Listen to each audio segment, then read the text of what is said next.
Hi guys, कैसे हो आप सब। नीट 2025 का रिजल्ट आ गया बट काउंसलिंग अब तक स्टार्ट नहीं हुई है। आज इस वीडियो में आपको बताऊंगी कि आपको काउंसलिंग कैसे करवानी है जिससे आपको लो मार्क्स में बेटर मेडिकल कॉलेज मिल सके। उसी के साथ जब मैंने अपनी काउंसलिंग करवाई थी तो मैंने एक कौन सा स्टेप लिया था जिसके कारण आज बेस्ट मेडिकल कॉलेज में हूँ।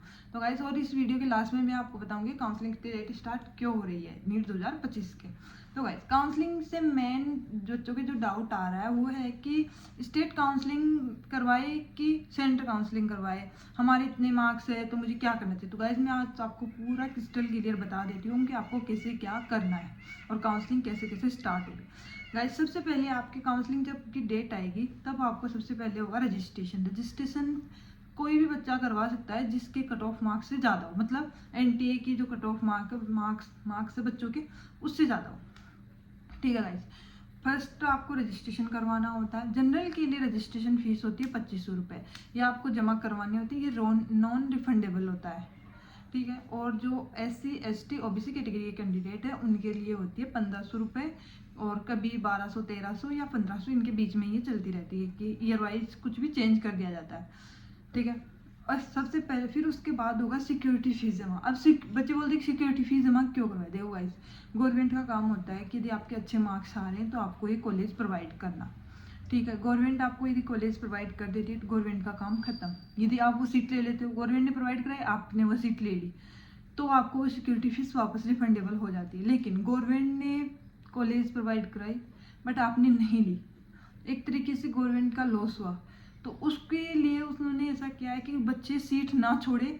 इसके लिए ये सीन होता है कि सिक्योरिटी फीस भी रिफंडेबल नहीं होती यदि आपने सीट छोड़ दी तो जनरल कैटेगरी के लिए ये फीस होती है सिक्योरिटी फीस 10,000 रुपये। सेंट्रल काउंसलिंग की बात कर रही हूँ मैं, स्टेट काउंसलिंग का भी मैं आपको बता दूंगी उसी के साथ। और जो OBC SC ST के जो कैंडिडेट होते हैं उनके लिए सिक्योरिटी फीस होती है 5,000 रुपये, और ये आपको जमा करवाने ही होते हैं। उसके बाद होती है चॉइस फिलिंग। अब अगर नहीं करवाए तो नहीं करवाओगे तो आपको चॉइस फिलिंग का ऑप्शन नहीं आएगा। जब आप साइड पे अपने रोल नंबर वगैरह पासवर्ड वगैरह डालोगे उसके बाद आपको वो ऑप्शन ही नहीं आएगा चॉइस फिलिंग का। तो चॉइस फिलिंग यदि आपको करवानी है, क्योंकि चॉइस फिलिंग के बेसिस पे तो रिजल्ट आएगा, तो चॉइस फिलिंग करवाने के लिए आपको सिक्योरिटी फीस जमा करवानी ही होगी। सिक्योरिटी फीस जमा करवाने के बाद होती है choice filling start. Choice filling ऐसे 2-3 दिन का टाइम होता है जिसमें रजिस्ट्रेशन हो जाता है, सिक्योरिटी फीस जमा हो जाती है। फिर आता है चॉइस फिलिंग का ऑप्शन। चॉइस फिलिंग कैसे करना, सब बोलते हैं वीडियोस वगैरह में कि अच्छे से काउंसलिंग करवाओ, लेकिन चॉइस फिलिंग अच्छे से करवाओ। चॉइस फिलिंग अच्छे से कैसे करवाए, मैं आज आपको इस वीडियो में यह बताऊंगी कि आपको चॉइस फिलिंग कैसे करवानी है जिससे आप एक बेटर मेडिकल कॉलेज में हो। तो गाइस, सबसे पहले चॉइस फिलिंग के सीन होता है यदि आप सेंटर काउंसलिंग में हो चाहे स्टेट काउंसलिंग में आप पार्टिसिपेट कर रहे हो, आपको एक चॉइस फिलिंग का मतलब है कि चॉइस वाइज आप अपनी जो कॉलेज है प्रायोरिटी वाइज आप फिल कर रहे हो कि यदि इस कॉलेज में सीट है तो मैं ये कॉलेज लूँगा, यदि इसमें नहीं है तो मैं ये है। उसके बाद रिमेनिंग जो कॉलेज है नीचे आप फिल करते जाते हो तो प्रायोरिटी कम होती जाती है। तो गाइस, सबसे पहले तो गाइस आपको चॉइस फिलिंग कैसे करवानी है। First of all choice filling के लिए आपको करवाना क्या है कि जब आपका रजिस्ट्रेशन एंड सिक्योरिटी फीस जमा हो जाएगी उसके बाद होगा चॉइस फिलिंग। तो चॉइस फिलिंग में सबसे टॉप आपको कॉलेजें रखनी है, वो है all India institute of medical science AIIMS, चाहे वो एम्स दिल्ली हो चाहे एम्स बठिंडा हो या फिर एम्स कल्याणी हो, कुछ कोई भी हो, एम्स बेस्ट है। और यदि आपके अच्छे मार्क्स आप चाहते हो कि स्टेट की मुझे टॉप 5 मेडिकल कॉलेज में कोई भी मिल जाएगी तो आप वो प्रीफर करिए एम्स के कंपेयर में। देखो, एम्स में क्यों बोल रही हूँ, क्योंकि एम्स हर चीज़ में बेस्ट है, चाहे हॉस्टल वाइज देख लो, एकेडमिक वाइज देख लो, स्पोर्ट्स वाइज देख लो, हर चीज़ में बेस्ट है। तो यदि आपको एम्स मिल रही है और इन द पेशेंट भी अलग अलग टाइप के रहते हैं, मतलब कोई भी जहाँ नॉर्मल डिस्ट्रिक्ट हॉस्पिटल में किसी चीज़ का ट्रीटमेंट नहीं हो पाता तो वो एम्स में जाना प्रेफर करता है। तो आपको हर तरीके की डिजीज़ या फिर कोई भी दिक्कत आपको किसी पेशेंट में आपको देखने को मिलेगी। तो गाइस, जितने ज़्यादा आप अब मेडिकल में क्या होता है ग्राउंड लेवल का होता है कि आप जितने ज़्यादा पेशेंट से मिलोगे उतनी ज़्यादा आपका नॉलेज बढ़ेगा। तो उसके लिए पेशेंट होना जरूरी है। पेशेंट कहाँ आते हैं सबसे ज़्यादा, मेडिकल कॉलेज जो एम्स में होती है वहाँ पे। तो गाइस, यदि आपको अपनी स्टेट की मिल रही है तो ठीक है, वहाँ पे भी क्योंकि डिस्ट्रिक्ट हॉस्पिटल हो या तो बेस्ट आसपास स्टेट में जो है तो वो बेस्ट ही होगा। टॉप 5 पे ले रहे तो वहाँ पे नो डाउट काफ़ी ज़्यादा पेशेंट आएंगे। और उसके बाद हर चीज़ में पुरानी ज़्यादातर टॉप होती है, वो पुरानी जो पुराने टाइम में उस टाइम पे खुली हुई कॉलेजें होती है तो वो बहुत पुरानी होती है, तो वहाँ के जो लोग हैं वो काफ़ी ज़्यादा एक्सपीरियंस होते हैं। उसके बाद आपको स्टेट की टॉप 5 मेडिकल कॉलेज, उसके बाद जो रिमेनिंग एम्स है वो फिल करनी है। इसके बाद जब आपके आसपास के जो स्टेट है, यदि कोई बच्चा साउथ का है तो मेरी मानो वो साउथ में रहे, और जो नॉर्थ का है वो नॉर्थ में रहे, क्योंकि लैंग्वेज बैरियर, बॉन्ड वगैरह काफ़ी ज़्यादा मेन बैरियर बन जाते हैं। बॉन्ड का सिस्टम ये होता है, यदि आप किसी स्टेट से हो या फिर आप दूसरी स्टेट में जा रहे हो, अपनी स्टेट में या दूसरी स्टेट में, जैसे कि हरियाणा में 7 साल का बॉन्ड है, आपको एमबीबीएस कंप्लीट करने के बाद आपको 7 साल वहाँ सर्विस देनी होगी। यदि आप सर्विस नहीं देना चाहते तो आपको बॉन्ड फिल करना होता है, उसकी फीस होती है, और ये बॉन्ड का फॉर्म जब आपका एडमिशन होता है उस टाइम पे फिल करवा लिया जाता है आपसे, ठीक है। और फिर उसके बाद अपने आसपास की जो स्टेट है उनकी टॉप 2 या 3 मेडिकल कॉलेज सीक्वेंस में, फर्स्ट नंबर आप किसी स्टेट को दे रहे हो तो उसके आसपास जो 5 जो आपके आसपास जो स्टेट है उनकी टॉप 2 या 3 कॉलेज फिल कर लो। फिर वहाँ से फर्स्ट से स्टार्ट करनी है, उसके 4 to 5 जो टॉप मेडिकल कॉलेज उनको फिल करना है सीक्वेंस वाइज। फिर उसके बाद आप अपनी स्टेट की जो रिमेनिंग कॉलेज है उनको फिल कर सकते हो, ठीक है। मतलब टॉप दूसरी स्टेट में जाओगे तो नो डाउट वहाँ की अच्छी मेडिकल कॉलेज ही लेना चाहोगे ना, अपनी स्टेट में रहना चाहते तो ठीक है, एक बार कॉम्प्रोमाइज़ कर लेगी, चलो लो लेवल की मिल जाए तो भी ठीक है। लेकिन आप अपनी दूसरी स्टेट में जा रहे हो तो आपका फर्ज बनता है कि आप बेस्ट मेडिकल कॉलेज लो। तो यदि आपको वहाँ कॉलेज टॉप में मिल जाती है तो ठीक है, यदि नहीं मिल रही तो आप अपनी स्टेट की जो न्यू कॉलेज खुली है उनको प्रेफर कर सकते हो। उसके बाद कई ऐसे स्टेट है जहाँ की फीस हाई है, बच्चे वहाँ पे नहीं जाना चाहते, तो आप उनकी टॉप पे 2 या 3 कॉलेज फिल कर सकते हो, और साउथ वाइज जो टॉप कॉलेज है वहाँ की फिल कर सकते हो। उसके बाद इसके आसपास आपके 60 या 70 कॉलेज फिल हो जाएगी। अब आते कितनी 300 साढ़े 300 के आसपास कॉलेज है। और इस चीज़ का ध्यान रखना है कि आप कोर्स कौन सा चूज़ कर रहे हो, एमबीबीएस चूज़ कर रहे हो, क्योंकि जो काउंसलिंग होती है वो एमबीबीएस और बीडीएस और बेसिक नर्सिंग की साथ होती है, वो एमसीसी की साइड पे होती है। तो उस चीज़ का ध्यान रखना है कि आपका कोर्स कौन सा चूज़ कर रहे हो, क्योंकि एक बच्चे का ऐसा था कि उनको मॉपअप राउंड में सीट मिली थी और उसने कोर्स में गलती से जो मित्र वाले थे उन्होंने बीडीएस कॉलेज फिल कर दी थी, तो उस बच्चे को बीडीएस मिल गई थी और उसको आगे कोई भी कॉलेज नहीं मिली थी। फिर कोर्ट में भी फैसला गया था बट उसका कोई सोल्यूशन नहीं किया कि आगे आपकी गलती है, इसमें हम कुछ नहीं कर सकते, ठीक है। तो आज से काउंसलिंग से रिलेटेड यदि आपको कोई भी डाउट आ तो मेरे को कमेंट कर सकते हो, यदि आपको अब भी कोई डाउट आ रहा है, मतलब काउंसलिंग कैसे फिल, कॉलेज कैसे फिल करनी है। उसके बाद आपको करना क्या है, जो और अदर कॉलेज है जो उनके जो आपने टॉप 6-7 तक कॉलेजें फिल की थी उन स्टेट की पूरी कॉलेजें फिल कर दीजिए हिसाब वाइज कि आपके पास कौन सा स्टेट है, फीस क्या है, एकेडमी वाइज कैसा है। हर कॉलेज की डिटेल वीडियो आप चाहो तो मैं अपने चैनल पे अपलोड भी कर दूंगी कि कौन सी कॉलेज कैसी। उसके बाद चॉइस फिलिंग होने के बाद होती है चॉइस लॉकिंग। यदि आप चॉइस लॉकिंग अपने आप कर देते हो विद इन टाइम 3 डे का कुछ टाइम होता है, यदि उसमें आप चॉइस लॉक का ऑप्शन रहता है वो कर देते हो तो ठीक है। यदि आप नहीं करते हो तो चॉइस फिलिंग यदि आपकी की हुई तो आप चॉइस फिलिंग ऑटो लॉक हो जाती है। ऑटो लॉक होने के बाद क्या होगा कि रिजल्ट आएगा विद इन 2 या 3 डे के बाद रिजल्ट आ जाएगा। फिर रिजल्ट आने के बाद यदि आपको कॉलेज अलॉट हुई है तो विद इन 7 डेज के अंदर आपको उस कॉलेज में जाके आपके डॉक्यूमेंट्स वगैरह जमा करवाने होते हैं। यदि अब केस बनता है जब रिजल्ट आ गया तो उसमें केस बनता है कि आप अपने कॉलेज से सेटिस्फाइड हो कि नहीं। फर्स्ट राउंड की बात कर रही हूँ, सबसे पहले सेंटर का फर्स्ट राउंड ही स्टार्ट होता है। सेंटर का फर्स्ट राउंड कंप्लीट होने के बाद स्टेट का फर्स्ट राउंड स्टार्ट होता है। फिर स्टेट का फर्स्ट राउंड कंप्लीट होने के बाद सेंटर का सेकंड राउंड स्टार्ट होता है। सेंटर का सेकंड राउंड कंप्लीट होने के बाद स्टेट का सेकंड राउंड स्टार्ट होता है। उसको कंप्लीट होने के बाद सेंटर का मॉपअप स्टार्ट होता है। फिर मॉपअप कंप्लीट होने के बाद सेंटर का स्टेट का मॉपअप स्टार्ट होता है। तो गाइस एक चेन वाइज चलता रहता है कि पहले सेंटर फिर स्टेट फिर सेंटर फिर स्टेट फिर सेंटर फिर स्टेट। तो गाइस जो इन बच्चों के डाउट है कि मैं सेंटर से भी कॉलेज ले लूँ स्टेट से भी कॉलेज, तो गाइस यदि आपने एक राउंड में जो पहले वाला राउंड है उसमें कॉलेज अलॉट करवा ली तो आप फर्दर राउंड में पार्टिसिपेट नहीं कर सकते हो। तो इस चीज़ का बहुत अच्छे से ध्यान रखना है, ये गलती मत करना। क्योंकि यदि आप चाहते हो कि मुझे स्टेट में कॉलेज मिल जाएगी, ठीक है, आपने सेंटर से भी कॉलेज ले ली, फर्स्ट राउंड में यदि आपने कॉलेज ली आपने छोड़ दी तो कोई दिक्कत नहीं, लेकिन आपने सेकेंड राउंड में कॉलेज ले ली और फिर छोड़ दी तो आपकी सिक्योरिटी फीस भी जाएगी, सिक्योरिटी फीस वापस नहीं आएगी, क्योंकि आपने सेंटर के सेकंड राउंड में आपको कॉलेज मिली थी बट आपने नहीं ली वो। मॉपअप में भी इसी ने मॉपअप में दी, आपने सीट ली और आपने छोड़ दी तो भी आपको वो सिक्योरिटी फीस वापस नहीं होगी, क्योंकि जनरल के लिए 10,000 और कई स्टेट है जैसे कि यूपी जैसे स्टेट है उनमें सिक्योरिटी फीस 30,000 जमा होती है। यदि आपने स्टेट के मतलब सेकेंड राउंड में कॉलेज अलॉट करवा ली, आपको कॉलेज मिल गई बट आप उस कॉलेज में नहीं गए तो आपके 30,000 रुपये नहीं दिए जाएंगे वापस।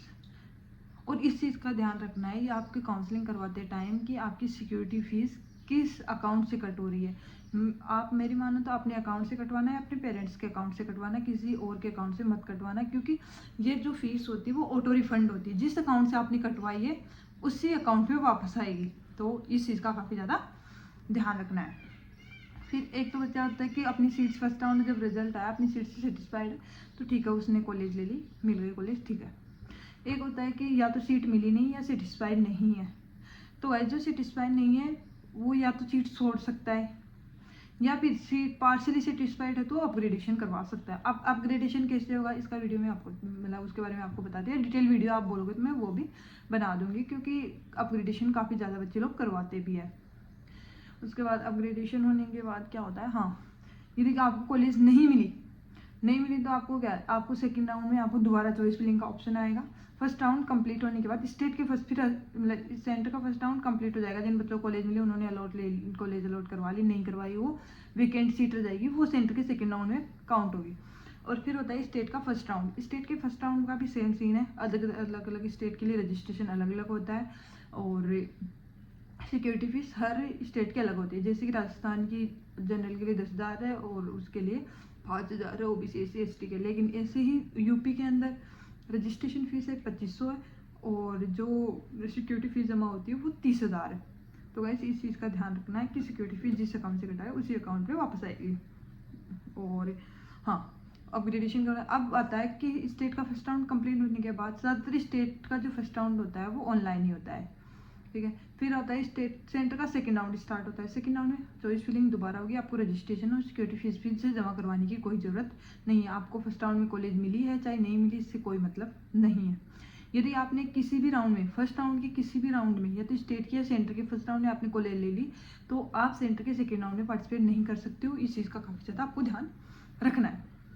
फिर उसके बाद यदि स्टेट सेंटर का जब सेकेंड राउंड स्टार्ट हुआ चॉइस फिलिंग दोबारा से हो गई और ये चॉइस फिलिंग आपको बहुत ज़्यादा ध्यान से करनी है, क्योंकि यदि आपको सेकेंड राउंड में कॉलेज नहीं मिली तो ये चॉइस फिलिंग सेम काउंट होगी मॉपअप राउंड के लिए। मतलब मॉपअप राउंड में भी आपकी चॉइस फिलिंग यही काउंट की जाएगी, दोबारा से चॉइस फिलिंग का ऑप्शन नहीं आएगा। वो एक स्पेशल कंडीशन में आता है, वो भी मैं आपको बताऊँगी जो मेरे साथ हुआ था। फिर उसमें सेम सिचुएशन ये रहती है कि क्या तो कॉलेज मिलेगी या नहीं मिलेगी, या मिलेगी तो सेटिस्फाइड है कि नहीं है। तो सेटिस्फाइड नहीं है तो आप अपग्रेडेशन कर, सेटिस्फाइड नहीं हो तो आप अपग्रेडेशन करवा सकते हो। उसका रिजल्ट आएगा मॉपअप राउंड के साथ। मॉपअप राउंड ये सीन होता है कि जब रिजल्ट आएगा तो उसमें एक साइड होता है कि आपका जो फर्स्ट राउंड सेकेंड राउंड में कॉलेज आपको ये मिली थी, आपने अपग्रेडेशन का फॉर्म लगाया था, बट आपकी अपग्रेडेशन कॉलेज यदि हो गई तो आपको मतलब कि उसमें आ जाएगा कि कौन सी कॉलेज आपको मिली है, और नहीं मिला तो नो चेंज कर लिखा हुआ आ जाएगा। और घर पे बच्चों का कहते हैं कि यदि मैं अपग्रेडेशन का फॉर्म लगाऊंगा तो मेरी पहले वाली कॉलेज चली जाएगी क्या, तो ऐसा नहीं है। जब तक आप अपग्रेडेशन का लगाते हो तो जब तक आपको नई कॉलेज नहीं मिलती तब तक आपको वही कॉलेज आपके लिए काउंट हो ही जाती है कि हाँ ये बच्चे इस सीट पर ये इस बच्चे ने ले ली। फिर सेकेंड राउंड हो गया, सेकेंड राउंड कंप्लीट होने के बाद वही सेम सीक्वेंस इसका रहता है कि, और ये चीज़ याद रखना कि यदि आपको सेकेंड राउंड में कॉलेज मिल रही है सेंटर के तो आप ले भी लेना है, मतलब लेना इन द सेंस कि आप यदि इस सेकेंड राउंड में आपको सीट मिली और आपने नहीं ली तो आपकी सिक्योरिटी फीस वापस नहीं आएगी। तो यदि आप चाहते हो कि आपको स्टेट के सेकेंड राउंड में सीट मिल जाएगी, आप इस चीज़ से श्योर हो, तो आप सेकेंड राउंड में कॉलेज यदि आप फिल करवाओ तो आप ऐसी कॉलेज फिल करवाना जो आपको मिले तो आप 100% चले जाओगे उन कॉलेजों में, ठीक है। क्योंकि आप चॉइस फिलिंग में टॉप कॉलेज फिल करो, आपको स्टेट का सेकेंड राउंड लेना है, सेकेंड राउंड में कोई कॉलेज लेना है, आपको फिक्स है कि हाँ मुझे इसी राउंड में लेनी है, बट आप चाहते हो कि सेंटर की भी सिक्योरिटी फीस कट ना हो, तो आप ऐसे कॉलेज फिल करना कि टॉप कॉलेज। मिल गई कॉलेज तो बहुत अच्छी बात है, नहीं मिली तो कम से कम सिक्योरिटी फीस तो नहीं जाएगी ना, वो तो आएगी ना वापस अकाउंट में। फिर यदि आपको कॉलेज नहीं मिली तो आप मॉपअप में के लिए एलिजिबल हो। यदि आपको सीट मिल गई और आपने नहीं ली तो आप मॉपअप में पार्टिसिपेट नहीं कर सकते हो सेंटर के में, क्योंकि गाइस ये होता है कि सीट मिल गई बट आपने ली नहीं तो गलती आपकी है ना कि कॉलेज मतलब गवर्नमेंट की, तो उसके लिए फिर आपकी सिक्योरिटी फीस वापस नहीं आएगी। यदि आप कॉलेज लेना चाहते हो तो ले सकते हो। फिर आएगा आपका स्टेट का सेकंड राउंड होगा। स्टेट के सेकंड राउंड में सेम सिक्वेंस होता है। ये राजस्थान में ये सीन था पहले कि फर्स्ट राउंड ही ऑनलाइन होता था, सेकंड मॉपअप राउंड ऑफलाइन होते थे, बट अभी ऐसे कि फर्स्ट एंड सेकंड राउंड ज़्यादा स्टेट में ऑनलाइन हो गए हैं, मॉपअप राउंड ऑफलाइन है। फिर मोपअप राउंड, जो स्टेट का सेकंड राउंड में यदि कोई भी सीट, ज़्यादातर अच्छी कॉलेज होती है वो स्टेट के सेकंड राउंड में मिलती है, इस चीज़ का काफ़ी ध्यान रखना है। और गाइस अब जो मोपअप में रिस्क होता है, जो थर्ड राउंड होगा, 2 राउंड कंप्लीट होने के बाद स्टार्ट होता है सेंटर का थर्ड राउंड, मोपअप राउंड जिसको हम बोलते हैं। तो उसमें ये सीन होता है कि काफ़ी अच्छी कॉलेज है, बच्चों को मिल जाती है, पर बच्चे मानते हैं कि पेरेंट्स का ऐसे तला है, ऐसे किसने दिमाग में आ रहा है कि ऐसे आता है कि यहाँ पे मोपअप में रिस्क रहता है। तो गाइस मैंने सीट मोपअप में ली थी, तो मेरे से साथ सीन ये हुआ था कि सेकेंड राउंड में मुझे कॉलेज मिल गई थी। हाँ, यहाँ पे मुझे ये भी बताना है कि कौन से स्पेशल केस में चॉइस फिलिंग का ऑप्शन आता है।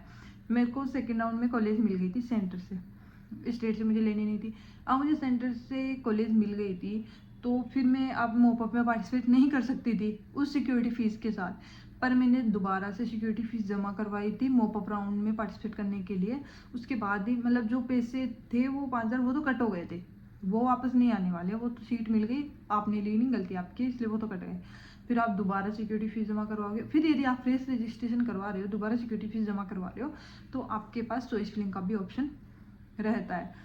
फिर मोपअप में अच्छी कॉलेज इसलिए मिलती है क्योंकि ज़्यादातर बच्चे स्टेट के सेकंड राउंड में कॉलेज ले लेते हैं, और सेंटर का फर्स्ट सेकंड राउंड होता है स्टेट के फर्स्ट राउंड सेकंड राउंड से पहले।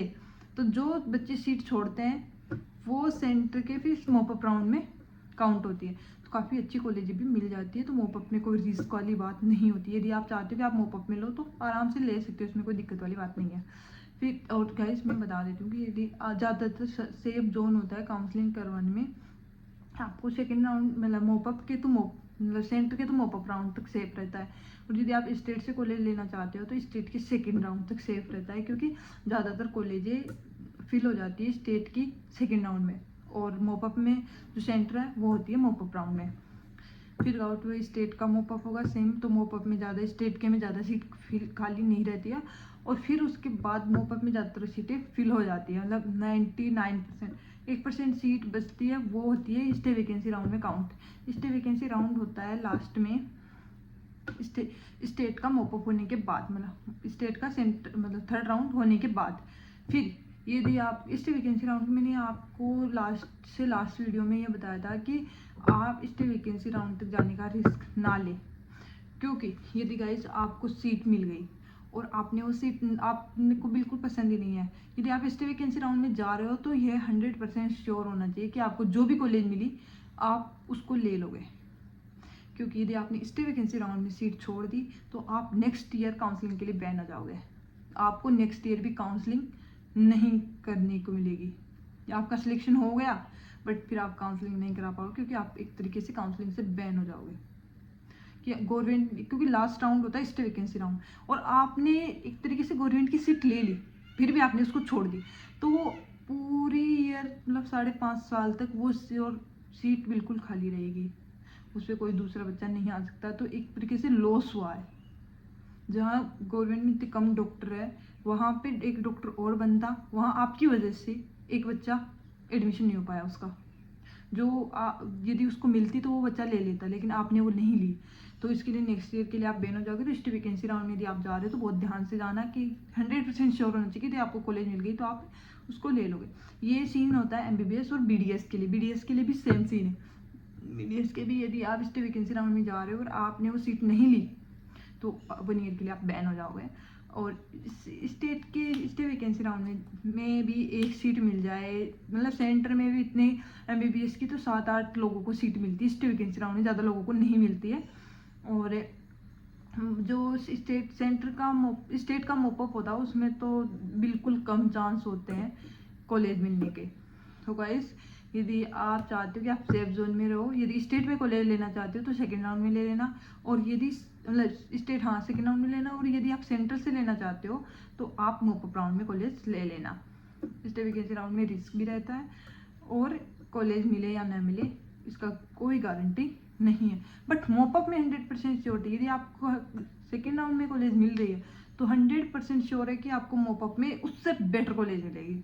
यदि बेटर भी ना मिली तो वो तो कॉलेज 100% ही आपकी है, क्योंकि आपके मार्क्स ज़्यादा है कंपेरेटिवली और बच्चों के, तो आपको पहले प्रेफर किया जाएगा और बच्चों से। तो ये डरने की बात नहीं है कि यदि काउंसलिंग में सेकेंड राउंड में कॉलेज नहीं ली और मॉपअप में को सीट नहीं मिली तो मॉपअप तो लास्ट राउंड होता है, तो सीट नहीं है। यदि आपको सेकेंड राउंड में सीट मिली है तो मॉपअप में आपको 100% मिलेगी। यदि आपको कोई भी डाउट है काउंसलिंग से रिलेटेड, डॉक्यूमेंट से रिलेटेड, तो आप मेरे को कमेंट्स कर सकते हो, मैं उसका आंसर आपको बता दूंगी।